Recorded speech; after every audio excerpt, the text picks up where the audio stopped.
एबिस company की जानिब से आज यहाँ पे ट्रॉट फिश फार्मर्स के लिए एक जानकारी प्रोग्राम का एहतमाम किया गया और एबिस कंपनी के साथ ताल्लुक़ रखने वाले जो अहदेदारान हैं वो इस वक्त मेरे साथ मौजूद है। सबसे पहले मैं इनसे बात करने की कोशिश करूँगा कि दिनेश कुमार सर ये बताइए, आज आपने यहाँ पे फार्मर्स के लिए एक ऐसे इलाके में, खूबसूरत इलाके में इस प्रोग्राम का एहतमाम किया, सबसे आपकी फ़ीलिंग जानना चाहेंगे। सिंपली मैं एक नेचर लवर हूँ।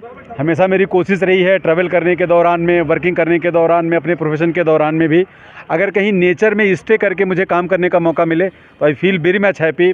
और शकील भाई और साकिर भाई और हमारे जो स्टाफ हैं उज़ैर, मैं उनका शुक्रिया अदा करना चाहूँगा कि इन्होंने ऐसी जगह प्रोग्राम ऑर्गेनाइज़ किया जो मुझे मतलब I have the best blood pressure right now. मेरे को कभी वैसे बीमारी नहीं रही, लेकिन अगर कोई हैप्पीनेस इंडेक्स हमारा चेक करेगा तो I am very much happy to be here. और इन किसानों का जज्बा देख करके मुझे बहुत अच्छा लगा। आपकी फीड से ये किस तरह का इस्तिफ़ादा हासिल कर सकते हैं? आपकी फीड में क्या ऐसा है कि ये जो यूनिट होल्डर्स है इनको ज़्यादा से ज़्यादा मुनाफा हो? सबसे बड़ी जो चीज़ है, जो सबसे बड़ा चैलेंज है, वो बैलेंस न्यूट्रिशन डाइट थी फिश फार्मिंग को आगे ले जाने के लिए। आप परंपरागत तरीके से कल्चर कर सकते हैं लेकिन प्रोडक्शन नहीं बढ़ा सकते। अपना कमर्शियल जो एस्पेक्ट है, जो अपनी पर्सनल ग्रोथ के लिए पाना चाहते हैं, वो परंपरागत विधियों से नहीं पा सकते।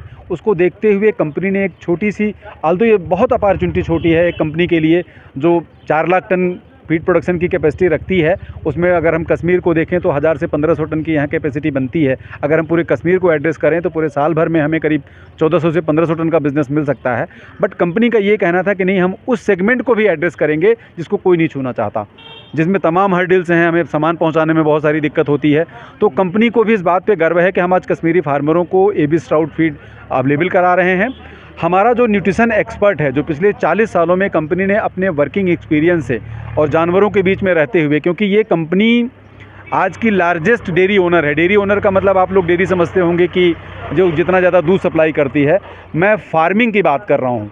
अगर फार्मिंग में देखें तो 6700 एनिमल्स की सिंगल कैटिल होल्डिंग एनिमल कंपनी है ये। तो हमारे जानवरों से जो जुड़ाव है वो 1985 से शुरू हुआ और आगे जारी है और आगे भी इंशाल्लाह जारी रहेगा। तो सर प्रकाश सर, आप बताइए कि आपने बैनर में भी लिखा था कि जो एफसीआर का है वो कम क्वांटिटी में एक तो फीड जाता है, दूसरा ग्रोथ जल्दी हो जाता है, तीसरा मुनाफा ज़्यादा हो जाता है, और सबसे बड़ी बात आपने ले ली मिनिमम जो पॉन्ड ऑक्सीजन का, हाँ, तो वो कैसे मेंटेन, तो क्या है इस फीड में खास? सबसे पहले तो मैं इस अनंतनाग ज़िले के जितने भी फार्मर्स आए हैं उन लोगों का शुक्रिया करता हूँ कि उन्हीं के लिए जो मैंने आपको बैनर में जो आपने देखा ना कि एफसीआर कैसे कम हो सकता है, कैसे हमारा फीड की क्वालिटी अच्छी है, कितना हमको राशनिंग देना चाहिए, किस अमाउंट में देना चाहिए, तो इन्हीं पे चर्चा के लिए वो लोग आए थे।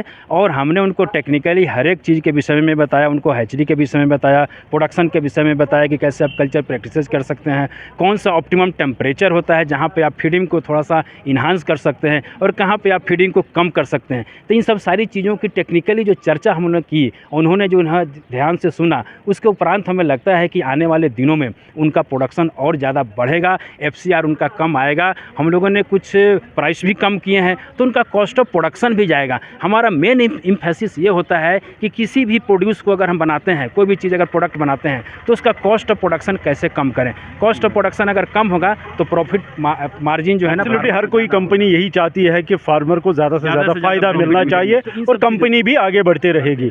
तो रिस्पॉन्ड कैसा रहा फार्मर? रिस्पॉन्स फार्मर का बहुत लाजवाब रहा, सारे लोगों ने अच्छा रिस्पॉन्स दिया है और हम उम्मीद करते हैं कि आज के डेट में 50 से 60 फार्मर आए थे, अगली बार जब हम करेंगे तो इससे भी ज़्यादा फार्मर्स आएंगे और हम लोग उम्मीद करते हैं कि अगली बार अच्छे ढंग से। और सर बहुत अच्छी बात आपने कही है। सिराज साहब, आप मार्केट में यहाँ भी काम करते हैं, तो कितना कवर हुआ आपका एरिया और कंपनी जो है इस वक्त क्या क्या ये फार्मर्स को फ़ायदा दे? कंपनी जिस तरीके से प्रोडक्शन के लिए मतलब जोर दे रही है और जिनकी कास्टिंग कम कर रही है और माल को महंगे दामों में बेचने पे अपना दिमाग लगा रही है कि कैसे किसान को हमारे ज़्यादा फ़ायदा पहुँचे। मैं एक एक्सपोर्टर हूँ और कंपनी ने मुझे इसलिए लेकर के आई कि आप चलिए और देखिए कि हमारे फार्मर जिस मछली को तैयार करते हैं, जो यहाँ कम कास्ट में बिकती है, दूसरे देशों में मांग है, आप उसको कैसे एक्सपोर्ट करेंगे, कैसे हमारे फार्मरों को ज़्यादा फ़ायदा मिलेगा और कैसे हमारे फार्मर और बढ़ेंगे और उत्पादन ज़्यादा होगा, तो कैसे आप चैलेंजेस को फाइनल करके दूसरी कंट्री में पहुंचा पाएंगे। मुझे बहुत अच्छा लगा। मैं जब आया तो डीके सिंह ने जितनी चीज़ें मुझे वहाँ बताई थी 100% वो वैसे थी और उससे अच्छी रहीं। उन्होंने फार्मरों की जो कास्टिंग थी उस पे विशेष ध्यान दिया और प्रॉफिट पे विशेष ध्यान दिया। सर, आप सब लोगों का बहुत बहुत शुक्रिया। हम भी यही चाहेंगे यहाँ पे फार्मर्स को ज़्यादा से ज़्यादा फ़ायदा पहुँचना चाहिए। डीके सर आपका, प्रकाश सर आपका, डॉक्टर साहब आपसे पहली बात हुई है, आपका बहुत बहुत शुक्रिया। ये सारी टीम जो है ये एबिस कंपनी से ताल्लुक़ रखते हैं और इनका यही कहना है कि आज जो हमने यहाँ पे फार्मर्स के लिए इस प्रोग्राम का एहतमाम किया है, इसका मुद्दा मकसद यही है कि फार्मर्स को ज़्यादा से ज़्यादा फ़ायदा मिलना चाहिए और वो भी कम वक्त में। यानी कि इस कंपनी का जो ये तैयार करदा सीड है, ये सीड में कोई ना कोई क्वालिटी ऐसी होगी कि ये जो फार्मर्स का तो एक तो वक्त भी बचेगा, दूसरा जो क्वांटिटी है या क्वालिटी है वो बेहतर हो जाएगी।